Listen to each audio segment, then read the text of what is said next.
Today I'm talking to Dr. Cary Gannon, the founder of AILA Cosmetics, a luxury collection of nail care products that are free of harmful chemicals.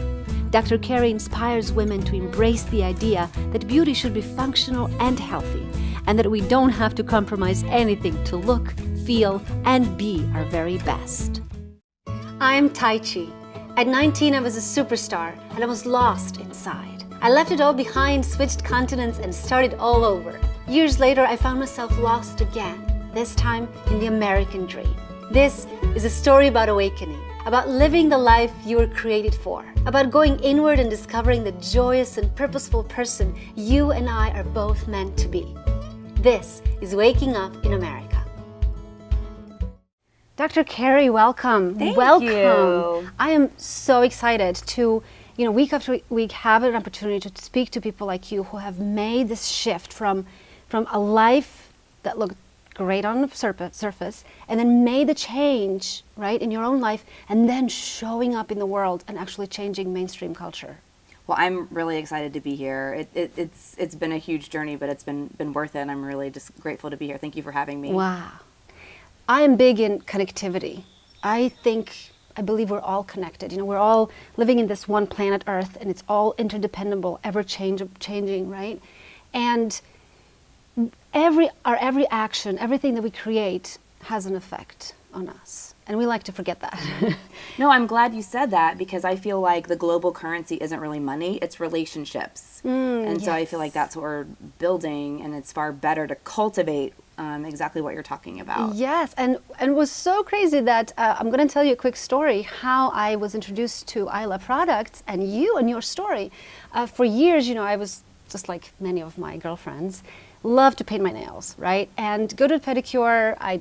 While they're doing their thing, I go into my world, read magazine or whatever, Facebook, and I never really pay attention what happens when the nail polish comes off, right? I always have nice shiny nails. So this winter I was going through my health inventory and I took off the nail polish off and I was like, this is terrible.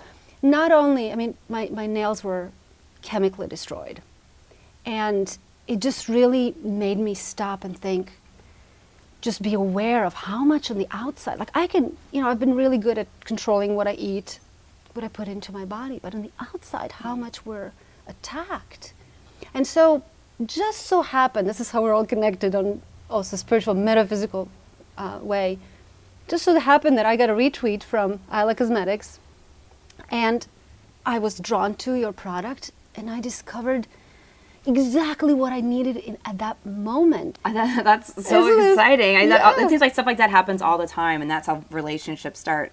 And I'm so glad that you brought all that up, because historically women have always compromised health for beauty, and it's no different within the nail industry. And I hear the same scenario playing out in my office at the end of every summer. Women come in, they've removed their nail polish, and their nails are pitted, yellow, falling apart, crumbling, and they all believe they have fungus, and they're like, what's happened? What have I done?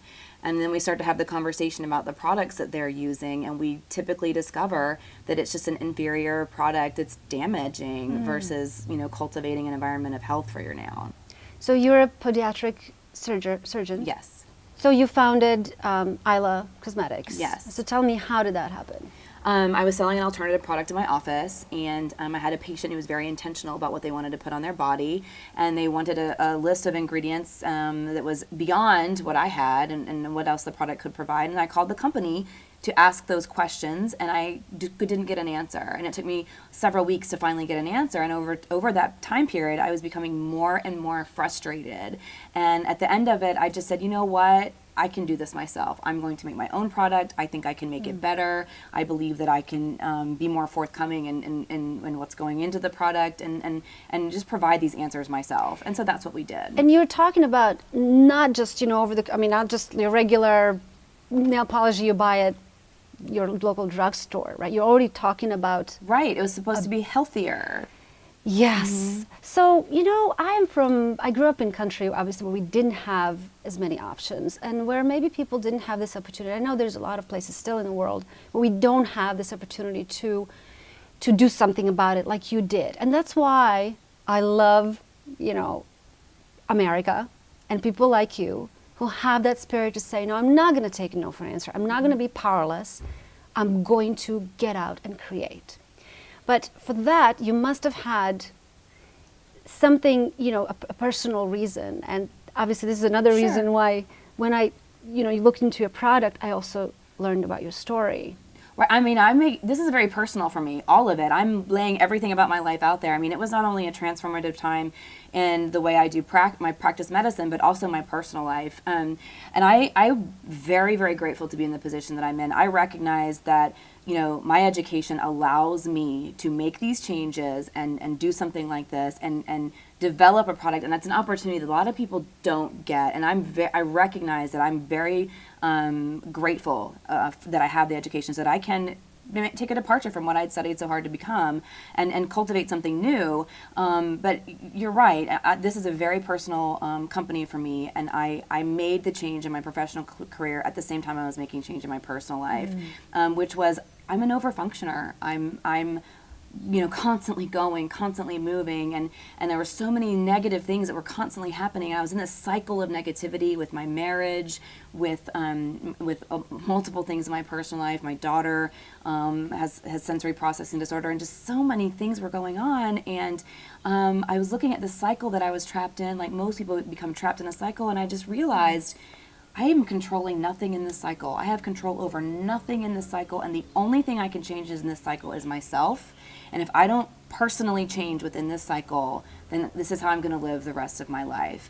And so I basically had to put a stop to everything. It looks beautiful on the outside. It's the life we all want, right? That's out there in the magazines. It's the life everyone thinks they want. That's right. Right. Yes. And people, there's a certain, so there's some status that comes with being a doctor. People hear that and they think, oh, well, everything must be great. And it's not. I don't believe that any job is perfect. Every job comes with, disappointments and challenges. And my expectation is not that being a physician is perfect, but my expectation is that it is somewhat fulfilling. Right. Did you go into it? Was that your passion growing up? Always been passionate about medicine and science and the human body. Wanted to be a physician since I was very, very young. Very grateful that I was able to become one. Not everyone gets to do that. The bad thing about being a doctor isn't the doctor part. It's that we really don't get to be doctors very much anymore. It's the only profession where you control literally none of the reimbursement parameters. I never know when I'm going to get paid, what I'm going to get paid, how I'm going to get paid. It's just all a game, and you lose focus of being able to treat the patient, and you're spending so much time fighting with insurance companies and on a computer, and it's just everything that is joyful about it is removed. Right. So that passion and what you set to do, it's like you said, it's distorted really, and it takes away from you who you are meant to be, and when you show up in the and there's a societal shift as well. Now we're the educated well. We can get online and we can Google anything. And so everyone that comes to my office has a preconceived notion about what I'm going to say because they've read about it. And if I don't say exactly what they've read on Google, then they're upset. Well, I usually go and I hope that the doctor is going to tell me that, no, everything I read is wrong. Yes. I don't want to hear it. And most of the time it is, Yeah. Most of the time it's something that we can fix. It's no problem. It's there are new challenges to being a physician, just like there are new challenges to any job. So you have your beautiful family, your beautiful 2 daughters, your doctor's career. It's hard. It's a struggle, right? But life is a struggle, right? But it looks good on the outside. But you say it's, it got to the point. Tell me about the point that it got. Why that really had that waking up force that propelled you into the change? I really felt like I had made a lot of good changes in my life as far as my personal relationship and making the change there. What I did not do well was really look at just myself. I believe that a lot of women and men as well, but obviously, I'm speaking more about women, we just never, ever, ever stop and take care of ourselves. And we live in a society where self-love is hard. We are our own worst enemies. We hurt ourselves every morning we wake up because we don't think we're pretty enough. We don't think we're working hard enough. We don't think we're good enough moms. We aren't at the office enough. We can never do enough. And so one day, And here, I have to stop you, forgive me. No, go ahead. Here, you are someone that the rest of us will look at and say, well, she is the perfect, a career person, perfect mom, perfect house, and you still are saying these words, which is really encouraging to me that you're open about it. I heard that all the time. I heard all the time, how do you do it all? How do you balance? Da, da, da. And meanwhile, I'm thinking, I'm really not. I'm so off balance. I'm so out of whack that I don't know how no one sees that. And my problem was I wasn't communicating that very well. I kept telling people, I need help. I need help. And I wasn't going about it the right way. So I had to take a pause and really self-examine. And what happened was that I had gotten a divorce, and I was recently dating, which is new and challenging and different and fun. Yes. And I broke up with the person I was dating, and I called my friend Tracy, and I was like, you need to come pick me up. You need to come pick me up. I was crying. I'm like, I need you to come pick me up. And she came and picked me up, and instead of taking me to a bar, she took me to the juice bar at Whole Foods. Oh, beautiful. And she's like, we're starting your transformation today. And she made me do my first shot of wheatgrass, and she's like, we are turning it around. You have to start taking care of yourself because you are drowning. And I'm like, you're right. And so that's what happened. I started doing wheatgrass every day. I started, instead of restricting calories and punishing myself for what I wanted to eat, I would just eat things that were nutritious, provide nutrients to my body. So you broke off your usual pattern of Yep, life. totally. And then you had the waking up moment when you said, okay, I'm going to turn inward. You said the only place you can make a change is within, where you can control, right? Right. And now you're taking steps. Yes. And your steps, can you help us? What were your steps? Well, I mean, the first step was recognizing that I actually don't have control. Control's an illusion. Everybody thinks they have control over all these little things in their daily routine, and we really don't. So the first thing that I had to do was sort of just let it go and give myself a break. Interesting. And just say, you know what, I'm worth taking care of. Yes. I had no self-love. I had so much self-loathing that I was hurting myself on a daily basis, not physically hurting myself, but I just had no nice thoughts about myself. And I realized I am a crabby person to be around. I'm no fun. No wonder my husband and I aren't getting along. I need to stop, and I need to take some time for me, and I need to love myself, and I need to start with that and recognize that I don't control anything else that's going on, and I need to resume control of myself. Exactly. Yes, that's the breakthrough, that we don't control anyone or anything else. Yes. But we do control how we see ourselves, the self-awareness, Yes. how much care we put of ourselves. Because you're right. I mean, if I'm tired, hungry, and overworked, I'm crabby too. Right. I'm sorry for the way I was behaving when I was like that. I mean, it's so bad. Yeah. But you're for right, sure. and especially for you call them overfunctioners, not overachievers. I like that. We overfunction, and for a lot of people, and I know for me, it's I love it. Did you like that? I mean, I don't know any other way. Yeah. I don't know how to just stop, and I've had to learn how to do that. And one of the things that was really instrumental in facilitating that for me is my daughter, Isla. She has sensory processing disorder, and I had to stop for her. That was a transitional moment as well. I cannot be an overfunctioner around her. I have to stop because it makes her so much worse. And so having a daughter like that actually helped me more than anything, because that was part of the recognition process as well. Like, everyone's always asking me how I can keep doing it, and no one can keep up. And it's because I need to stop acting like such a psycho and moving like at rocket speed all the time. and that's the connectivity again. We are put in each other's lives, Right. so that we can grow and affect each other. Beautiful. Totally believe you. I totally agree with you. So you wake up, you change your life, and now in that process, you decide to also, transfer that into creating this product for women, through which you're also sending out a message. Stop. You don't have to sacrifice your health, Right. yourself for the life that we. I mean, I love makeup, and Yeah. but for you to provide me now with a product that I can not just feel beautiful. I mean, I know that product doesn't make us beautiful, but it's a girl thing, Right.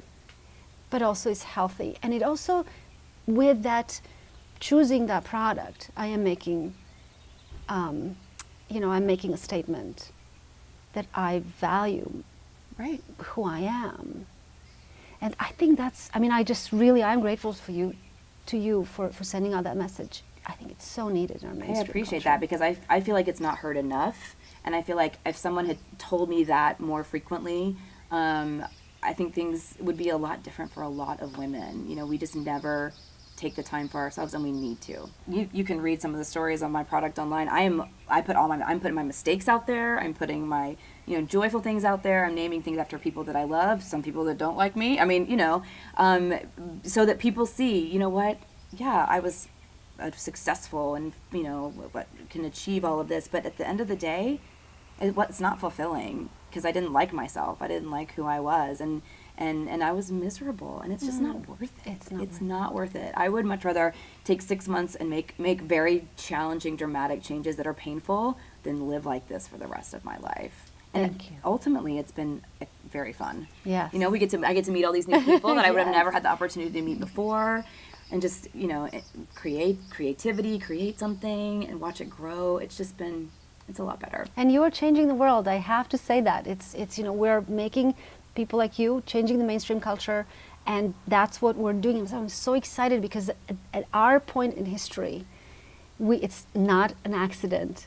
And it's much needed. Yes. Everybody in the world right now seems to always think about what everybody else is doing and how it affects me, and you know, I'm mad all the time, and what you just said and this text you just sent me is you know, I don't like you know, everything is about me, and what we're saying is you can make it about you, but in a positive manner. Yes. Like, instead of using that to hurt others people and always thinking everybody's against you, in a positive manner. Cultivate yourself, love yourself, and everybody just relax. Yes, Put because down the phone.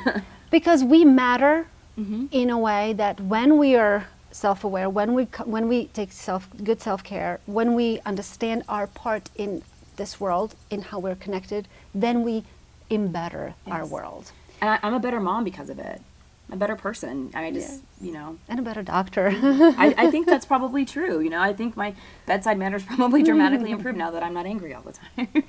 So how can we get to your nail products? I mean, obviously the easiest way is online, loveaila.com. It's AILA.com. But, you know, we're sold in Canada. We're sold in multiple states here in the United States. Apparently we have a big following in the Middle East, which we've been very, very blessed with. Mm-hmm. And we're working on some other international deals. But, you know, right now we're just sort of organically growing, and the easiest way to find us is online at loveaila.com. And you just started, and you already Mm-hmm. got an award. We did. We were very blessed to get the LNE Spa Award, which I was really surprised about. It was a nice surprise. And that's a French company that picks best products. Yes. Wonderful. What I love is that each color has a story. Yes. Tell me about that. Well, that's the best part, is naming the colors, and it's usually after, like I said, something really dumb that I've done, or something fantastic, or just a memory that I have. You know, some of the colors, my two Jeffs. My ex-husband's name is Jeff, and my boyfriend's name is Jeff. Oh, so that's, you know, that probably makes, you know, that's I'm courageous. living that out loud. Yeah, That's you great. know. You know, you look at things like ski flink. That's what my grandfather used to call me when I was a kid. That was my nickname. And, you know, all of these colors have a personal story, and the name is very personal, and they're just fun. Tell me, how do your beautiful daughters relate to this change in your life? Now. They will tell you that they can tell how much happier I am, and how balanced things are. Now that comes at a price, right? I mean, we have a different schedule now and a different arrangement with their dad, and I'm very fortunate and very blessed that their dad and I have a great relationship. We're still great friends. He comes over all the time. We work together, and that helps the girls even more to see that you can have conflict and resolve that conflict and live within that. And rather than stay in the miserable place. Right. Yes, It takes too much energy to hate someone. Yes. It's so much easier to just say, hey, you know what? We're still good friends. And it's been phenomenal. So, you know, the sacrifice, I think, was worth it, even for them. And they're enjoying it. You know, they are true employees. They keep their ILA folder. They help me name the colors. They help write color stories. That's beautiful. They fold boxes. You know, they're really, McKenna writes blog posts. And your company is named after your daughter. It's named after my younger daughter, Isla. Isla's Gaelic for strong. Oh, beautiful. And we just thought it was a cool name, you know, and it reads beautiful. And there's another cosmetics company that's similar to McKenna, so we couldn't use that one. But so it's named for Isla. And then you have a color that's connected. Sure, each girl has a color. McKenna has one named McKenna, but Isla has one called Five Senses. Five Senses is a very important color to us, not only because it's one of my favorite ones, it's beautiful, but the proceeds from that color go towards Sensory Processing Foundation, which is something that Isla really struggles with. And so we're trying to give back to that foundation because it's not a very well-known thing that affects children. So I have to ask you about music. For me, music, all of my life has been the connection, talking about connection, you know, connection with divine, something that's bigger than us. And I know that in your story there was so much noise. Was there, do you have I heard you play violin. I do, yes. How cool is that? Did music help you in any way, or? You know, in this case, in the past, I've always turned to music, but this time I did it differently. You know, this time I felt like I was so overstimulated all the time by my iPad, my iPhone, my computer, the TV, the radio in my car. I just one day turned it all off and learned how to be quiet again, and learned how to go outside and listen to the divine music that's outside, and just even the sounds in my own head. And I realized that I hadn't been quiet in a long time. And I think that we actually need that quiet. How beautiful. Thanks. How beautiful. Thank you so much for having the courage to, you know, to really look at your life and say, even though it was beautiful on the outside, it's what most people wish for. But you had the courage to be true to yourself, wake up, and then take that waking up, take that shift into the world, and make this, not just make the product, but also give back to the community and help women to feel great about themselves, and to, you know, to turn the beauty inward, and say, like what we chatted beforehand, you know, to even show up in the morning without makeup and look in the mirror and recognize and embrace that beauty. And then you can have fun with colors. Right. Thank you. Well, you're welcome. Thank you so much. It's an honor to be here. I appreciate it.